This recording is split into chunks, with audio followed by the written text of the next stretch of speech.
வந்து தீபாவளியொட்டி நம்ம கிண்டிகோலி ஒருத்தவங்க விலைக்கு வந்து பேசியிருந்தாங்க.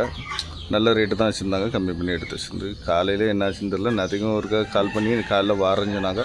நம்ம கோழி திறந்து விடாமல் பிடிச்சி வைக்கணும்னு சொல்லிட்டு இவ்வளோ நேரம் பார்த்தோம், அவங்க வரவே இல்லை. நேற்று காலாட்டு சொன்னாங்க ஜிபேயில் உங்களுக்கு காசு போட்டு விடான்னு, நம்ம பொருள் கொடுக்காமல் காசு வாங்கக்கூடாதுன்னு சொல்லிட்டு அது வாங்கவே இல்லை. அதில் இவ்வளோ நேரம் என்ன பண்ணாங்கன்னு சொல்லிட்டு தெரியாமல் அப்படியே யோசிச்சுட்டு இருக்க நேரம் தான் திருப்பி நான் இன்றைக்கி கால் பண்ணேன், எடுக்கவே இல்லை. என்ன பாருங்கள், நம்ம கோழி இந்த கோழி தான் அவங்க வந்து விலை கேட்டது. ஒரு ஜோடி எடுத்து கேட்டிருந்தாங்க. நம்ம ரேட்டு சொல்லி அவங்க ரேட்டை சொல்லி நார்மலாச்சு. காலைல ஒருக்கா தான் கால் பண்ணேன், டிஸ்டர்ப் பண்ணக்கூடாது, நீ இதுவரை எடுக்கலாம், மணி எத்தனை ஆச்சுன்னு பார்த்துருங்க.